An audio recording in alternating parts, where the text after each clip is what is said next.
আসসালামু আলাইকুম। যত ধরনের জৈব কীটনাশক আছে তার মধ্যে হচ্ছে নিম তেল সবচেয়ে ভালো। তো এই তেলটা কিন্তু ডাইরেক্ট গাছে কীটনাশক হিসেবে ইউজ করা যায় না, এটাকে মেশাতে হবে একটা সঠিক পদ্ধতিতে। এই পদ্ধতিটা যদি উল্টাপাল্টা হয়ে যায় তাহলে কিন্তু এটা ভালোর চেয়ে খারাপ হতে পারে। আজকে আমি দেখাবো এই নিম তেলটা কিভাবে আপনারা মেশাবেন, তাহলে সবচেয়ে ভালো রেজাল্ট পাবেন। এখন কথা বলবো ঘরের শত্রু বিভীষণ নিয়ে। এই যে দেখুন ছোট ছোট, এই দেখেন কন্টিনিউয়াস ও ফুটা করে করে করে করে পাতা থেকে পানি চুষে চুষে খাচ্ছে। এই যে মশার মতো গাছের রক্ত চুষে খাচ্ছে, এগুলোর গাছের রক্ত চোষা পোকা। এই জন্য যখন আমরা দেখি যে গাছের পাতা কুকড়িয়ে যায়, এটার মেইন কারণ হলো এই পাতাগুলা এভাবে এদের দ্বারা আক্রান্ত হয়। এরা বসে এক জায়গায় কলোনি করে এই যে সমানে রক্ত চুষতে থাকে। আর এই পোকার কারণেই কিন্তু পিঁপড়াও চলে আসে, কারণ এদের গায়ে যে মিষ্টি মিষ্টি রস আছে ওগুলো খেতে আসে। এটার জন্য সবচেয়ে ভালো হলো প্রাকৃতিক পদ্ধতিতে যদি আমরা এই পোকা দমন করতে চাই, এর জন্য আছে লেডিবাগ। তো লেডিবাগ তো আর শীতকালে থাকে না, লেডিবাগ হচ্ছে গরমের পোকা। গরম থাকলে তখন লেডিবাগ এসে এগুলোকে খেয়ে ফেলে। যখন লেডিবাগ কমে যায় তখন এদের উপদ্রব আবার বেড়ে যায়।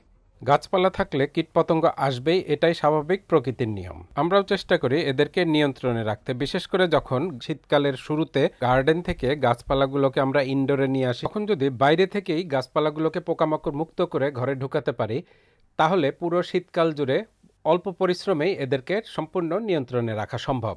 যেহেতু গাছপালাগুলো আমাদের সাথেই ঘরেই থাকবে, এজন্য আমাদের দরকার একটি অর্গানিক কীটনাশক, আর সেটি হলো নিম তেল। নিম তেলের কীটনাশকটা তৈরি করার জন্য খুবই সিম্পল। এজন্য লাগে হচ্ছে নিম তেল, এই যে, আর হলো বাসায় যে ডিশ সোপ আমরা ব্যবহার করি হাঁড়ি পাতিল ধোয়ার জন্য, এটা কিন্তু খুবই ইম্পর্টেন্ট। ডিশ সোপ হইতে হবে, ডিটারজেন্ট সোপ না। কাপড় ধোয়ার যে লিকুইড সাবান থাকে সেগুলো দেওয়া যাবে না, ওটা কিন্তু ক্ষতিকর। নিম তেল নিতে হবে 1 চা চামচ, ডিশ সোপ 1 চা চামচ, আর হচ্ছে পানি 1 লিটার। এটাই হলো এর ফর্মুলা। তো এর রেশিওতে বাড়বে। আমার যদি 5 লিটার লাগে তাহলে 5 গুণ করে করে দেব। খুব ভালোভাবে খেয়াল করুন আমি কিভাবে তৈরি করি এই দ্রবণটা। আমি প্রথমে নিচ্ছি হচ্ছে 1 চা চামচ পরিমাণ নিম তেল। এরপর নেব 1 চা চামচ ডিশ ক্লিনিং লিকুইড সোপ। 1 চা চামচ মানে হলো 5 মিলিলিটার। 1 লিটার পানিতে এর চেয়ে বেশি দেয়া যাবে না।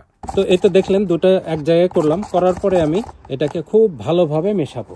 খুবই ইম্পর্টেন্ট ব্যাপারটা হলো এই তেল আর সাবানটাকে আগে আলাদাভাবে এইভাবে মিশিয়ে নিতে হবে, তাহলে তেলের অণুগুলো সাবানের সংস্পর্শে এসে সম্পূর্ণ ভেঙে সাবানের সাথে মিশে যাবে, যার ফলে এটাতে আর তেল তেলে ভাব থাকবে না এবং গাছেরও কোনো ক্ষতি হবে না। তো এটা ভালোভাবে মেশানোর পরে এখন সামান্য একটু পানি নিয়ে এটাকে আরেকটু পাতলা বানিয়ে নিচ্ছি। এটার মধ্যে কিন্তু আর তেল তেলা ভাব নাই, একেবারেই তেল তেলা ভাব নাই, এটা পুরো মিশে গেছে, একটা সাবানের পানির মতো হয়ে গেছে। এই যে দেখুন পানির সাথে এই তেলটা কিন্তু পুরোপুরি দ্রবীভূত হয়ে গেছে, সাবান তেল আর এই যে সামান্য পানি নিলাম। এখন এটা প্রস্তুত হয়ে গেছে পানিতে মিশিয়ে এটার পরিমাণ অনুযায়ী তৈরি করা। তো এখানে আমি 1 লিটার পানি নিয়েছি, এর মধ্যে এটা এখন ঢেলে দিব, পুরোপুরি মিশে যাবে এটা। এবার কি গুতা? এটা পুরোপুরি মিশে গেছে, এর মধ্যে তেলের কোনো চিহ্ন পাওয়া যাবে না, কোথাও লাগলে তেল তেলা পিছলা হবে না। কিন্তু বিপদটা ঘটবে কখন জানেন? যখন আমরা তেল আর সাবান যদি এভাবে বোতলের মধ্যে আলাদা আলাদা ঢালি, সেই সময় এতে করে যতই ঘুঁটা দেই আর ঝাঁকুনি দেই, তেল আর সাবান আর পানি একসাথে মিশবে না। কিছুক্ষণ পর দেখা যাবে যে এর উপরে তেলের আবরণ বা সর জমে গেছে। আর এইভাবে তৈরি মিশ্রণ যদি আমি গাছে স্প্রে করি, প্রথমে কিছু বোঝা না গেলেও কিছুক্ষণ পরেই দেখা যাবে গাছটা তেল তেলে হয়ে গেছে, পাতাগুলো তেল তেলে হয়ে যাবে এবং গাছটা নষ্ট হয়ে যাবে। অনেকেই জানতে চান নিম তেল গাছে দিলে গাছটা তেল তেলে হয়ে যায়, এটার কারণ কি? এর কারণ হলো সাবান আর তেল আলাদাভাবে ফেটিয়ে না নেয়া। এটা যেহেতু মানে কন্টাক্ট ফাঙ্গিসাইড হলো কি, যে এটা সরাসরি যদি পোকার গায়ে লাগে তখন সে মরবে। কিছু কিছু পোকা থাকে যে পাতার পিছনে বা সাইডে কর্নারে চিপায় ভাঁজ করা পাতা, ওগুলোতে যদি লুকিয়ে থাকে, সেজন্য পাতার উপরের নিচে ভাঁজে ভাঁজে সব জায়গায় এই স্প্রেটা করে দিতে হবে, যাতে পোকার গায়ে স্প্রেটা সরাসরি লাগে।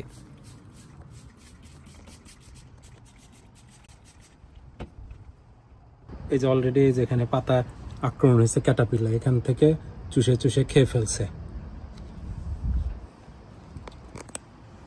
এই যে দেখো পোকা কোথায় লুকায় থাকে, নিচে। উপর থেকে স্প্রে করলেও ওর গায়ে এটা পৌঁছাবে না, যেহেতু এটা প্রাকৃতিক জিনিস। এই যে ভাঁজ করে এর ভিতরে, এই যে ভিতরে পোকা ডিম পেড়ে রেখে গেছে, এই যে সাদা। এখানে এই যে ক্যাটারপিলার তৈরি হয়েছিল। কেমিক্যাল বাগ কিলারগুলোতে পয়জন থাকার কারণে এটা নির্দিষ্ট সময় পর্যন্ত এটা কার্যকারিতা থাকে, যেমন 2 সপ্তাহ 3 সপ্তাহ পর্যন্ত সেই গাছ থেকে কোনো প্রকার ফল বা সবজি তোলা যাবে না। এবং এসব কেমিক্যাল বাগ কিলারের একটা সীমাবদ্ধতা আছে, যেমন বছরে 2 বার কিংবা 3 বার সর্বোচ্চ এটা ব্যবহার করা যাবে। এর বেশি ব্যবহার করলে পোকাগুলো এই কেমিক্যালের উপর রেজিস্ট্যান্ট হয়ে যায়, তখন আর কোনো কাজ করে না। তখন মনে হয় যে ওষুধ কিনে আনি, কিন্তু কাজ করে না কেন? এটার মূল কারণ হলো যথেচ্ছ ব্যবহার।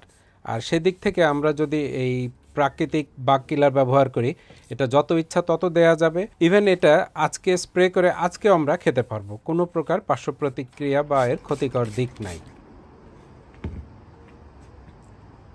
এভাবে প্রতিটা অংশে দিতে হবে, কোনো অংশে বাদ যাওয়া যাবে না। এবং যাতে বুঝতে হবে যে কোথাও লুকায়িত থাকলে যেন এটা এর সংস্পর্শে আসে, এবং একদিনের মধ্যেই দেখা যাবে এটার ভিজিবল একটা ভালো রেজাল্ট পাওয়া যাবে। তো যখন এই যে আউটডোরের তাপমাত্রা কমে যাবে, এটা যখন আমরা খেয়াল করব যে আর কয়েকদিনের মধ্যে হয়তো বেশি ঠান্ডা পড়ে যাবে, তার আগে থেকেই এইভাবে সপ্তাহে যদি সম্ভব হয় 2 দিন এটা দিয়ে গাছকে মোটামুটি এই পোকামাকড় মুক্ত করে তারপরে আমরা ইনডোরে নিয়ে যাব। তা না হলে ভিতরে যাওয়ার সাথে সাথে ওরা করবে কি, খুব দ্রুত খুশি হয়ে বংশবৃদ্ধি করতে করতে দেখা যাবে যে আর এই স্প্রে করে করেও কোনো কাজ হচ্ছে না। আবার ঠান্ডার মধ্যে ওই গাছ বাইরে বের করে নিয়ে এসে স্প্রে করব, সেটাও সম্ভব হয় না। তো এই কারণে আগেভাগেই এই প্রিকশনগুলো নিলে শান্তিতে থাকা যায়, গাছগুলো হ্যাপি থাকবে, আমরাও হ্যাপি থাকবো। আজ কয়েকদিনের মধ্যেই দেখা যাচ্ছে গাছটা বেশ খানিকটা বড় হয়ে গেছে। এটাও আমরা ভিতরে রাখবো, কয়েকদিন বাইরে রেখেছিলাম। তো সামার শেষ, হানিমুনও শেষ হয়ে গেল, এখন ইনডোরে চলে যাবে।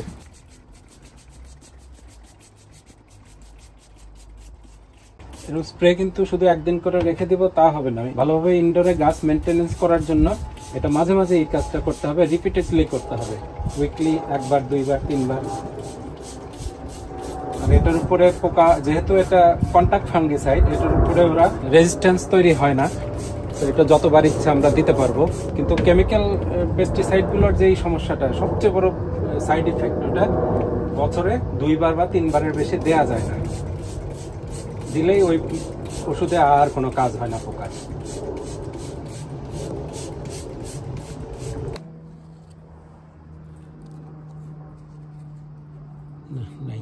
তো নিম তেল, নিম খৈল অনেকে জিজ্ঞেস করেন যে কোথায় পাওয়া যাবে, কিভাবে, কোনটা ভালো। তো আমরা যেখান থেকে কিনি, অ্যামাজনের একটা লিঙ্ক আমাদের ডেসক্রিপশন বক্সে দেওয়া থাকবে। কেউ যদি আগ্রহী হন তারা দেখে কিনতে পারেন। কেনার সময় অবশ্যই এটা রিভিউ, ফিডব্যাক এগুলো সব দেখে নিজ দায়িত্বে কিনতে পারবেন। এই তেলটা নর্মালি তেলের মতোই থাকে, যে এরকম দেখা যাচ্ছে। তো এই তেলটা তৈরি হয় নিমের যে বীজ আছে সেই বীজ থেকে। শীতকালে ঠান্ডার দেশে এটা জমে যেতে পারে, ঠিক যেমন নারকেল তেল জমে যায় ওই রকম দেখা যায়, সলিড আকারের, মানে জেলির মতো। তো অনেকে ওটা দেখে বিভ্রান্ত হতে পারে, না তেল এরকম কেন, কিভাবে ব্যবহার করব। তো ওটা সিম্পল গরম কোনো হিটারের পাশে, বয়লারের পাশে রেখে দিবেন, অথবা গরম পানিতে কিছুক্ষণ রাখলে এটা গলে আবার এরকম লিকুইড হয়ে যাবে। আরেকটা ব্যাপার হলো, পোকা আছে কি না সেটা খেয়াল করার চাইতে যদি নাও থাকে তারপরে ওইভাবে দিয়ে রাখতে হবে। তাহলে হবে কি, prevention is better then cure. একবার আক্রমণ শুরু হয়ে গেলে তখন কান্নাকাটি করলেও কোনো লাভ হয় না। আমাদের তো গাছ থাকে অনেকগুলা, যার ফলে ওই ওষুধ দিয়ে আর কুলানো যায় না, আর কি সময় বের করা যায় না। আগে থেকেই এই সিস্টেম করলে অনেকটাই শান্তিতে থাকা যায়।